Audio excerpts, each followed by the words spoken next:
Minha diretoria, o Grêmio 3-1 para cima do Fortaleza, um dos primeiros colocados do Campeonato Brasileiro. Confesso a vocês, tenho visto os últimos jogos do Fortaleza, estou até um pouco impressionado com a posição que ele está, mas nos últimos jogos não é a referência do campeonato todo. O Fortaleza hoje não está muito bem, né? Já não é desse jogo que o Fortaleza não está bem. O Grêmio precisava de qualquer jeito ganhar o jogo hoje, e mais do que jogar bem, ganhar o jogo, o Grêmio hoje convenceu. O Grêmio hoje fez uma bela partida, dominou o jogo o tempo todo, praticamente.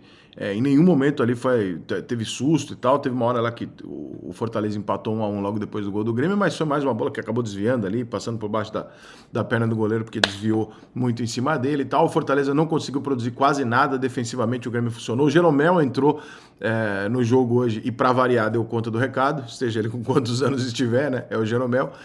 O gremista gosta quando joga ele e o Kahneman ali na defesa.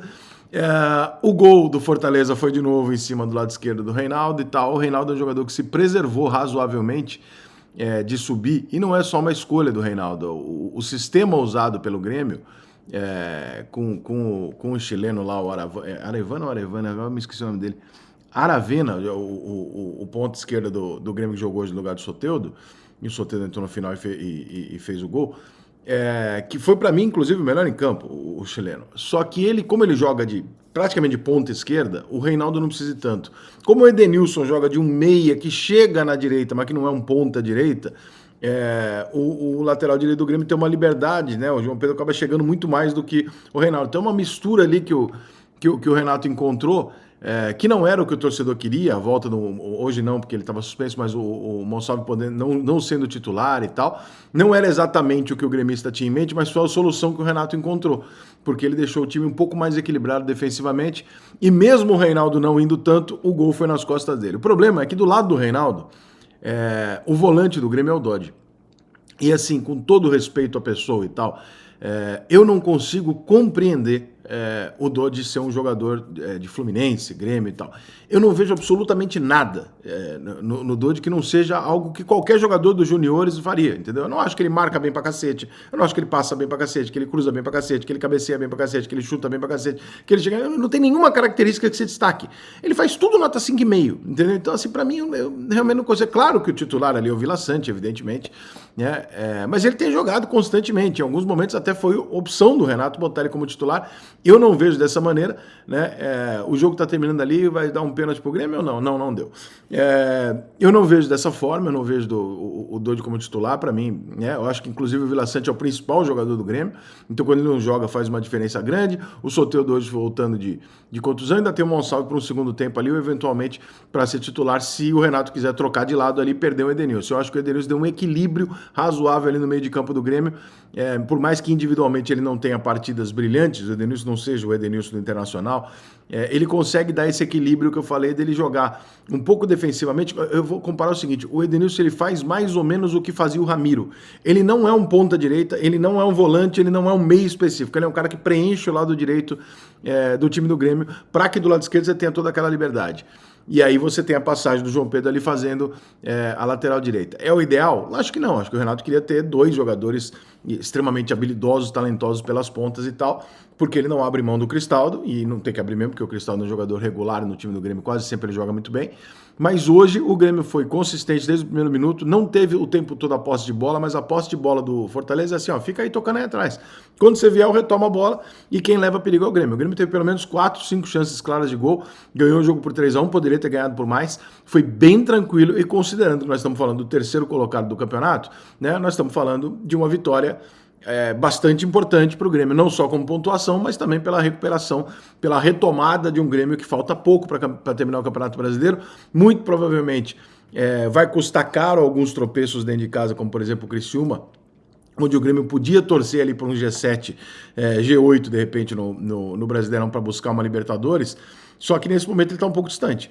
Então ele teria que mirar o G6, e para mirar o G6 ele estaria a 10 pontos. Então realmente a situação não é das mais confortáveis para o Grêmio imaginar alguma coisa que não seja lutar para não cair e torcer para de repente, quem sabe, talvez, né, o Grêmio conseguir alguma coisa ali, um pouco melhor. Não é time para cair, é um time que sofreu pra cacete esse ano com uma série de problemas, enchente, paralisação, jogar fora de casa, 25 contusões no primeiro semestre. É um time que teve uma série de problemas. Eu acho que o Renato foi teimoso em vários momentos do ano. Acho que, de uma maneira geral, esse não é o melhor ano do Renato. Mas você tem que botar ali na balança que o Grêmio teve muita coisa esse ano. O Grêmio e o Inter, os dois passaram por muitas coisas incomuns.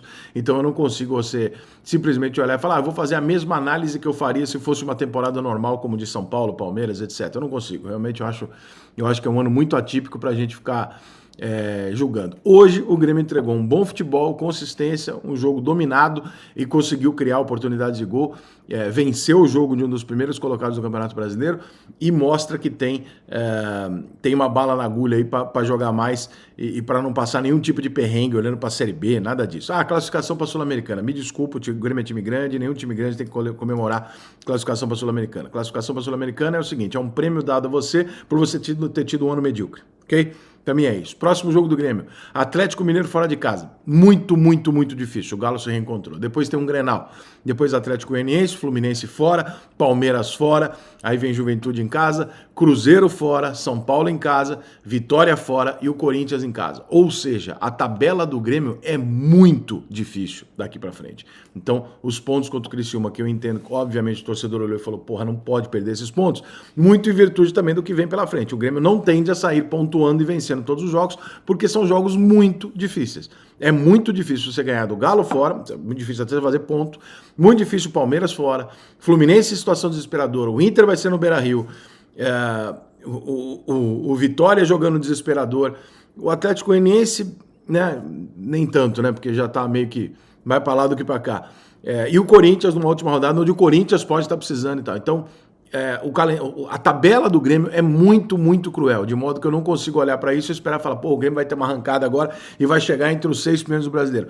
Eu não consigo imaginar isso agora, eu conseguiria imaginar isso talvez 3, 4, 5 rodadas atrás, eu consegui olhar e falar, vai que, né? Mas com esse cenário aqui, com esses jogos pela frente, a tendência é o Grêmio ir fazendo altos e baixos até o final do ano e terminar provavelmente até com a saída do Renato, de repente, se a avaliação for, o Grêmio tem que melhorar pra cacete, chegar lá no alto para se comprovar uma melhora, o Renato provavelmente não vai ficar, porque eu acho difícil com essa tabela aqui que o Grêmio saia fazendo pontos o suficiente para chegar ali no G6, G7 e falar, não, pô, foi do cacete e tal. Acho difícil. Pode acontecer, mas é bem difícil. Os jogos são difíceis contra times melhores do que o dele, em vários casos, e os que não são melhores, desesperados para lutar contra o rebaixamento, onde o Grêmio agora com 35 tende a ficar um pouquinho mais relaxado, ganha um pontinho ali, né, faz 3 pontinhos em casa contra o Atlético Goianiense, faz 3 pontinhos ali contra o Juventude, né? Faz mais 3 pontinhos ali contra o Vitória da vida, pum, tá resolvida a vida dele, não cai, e aí fica sendo isso. Um ano perdido como a gente imaginou que seria no momento da enchente, e tá se confirmando. Mas hoje foi bem legal.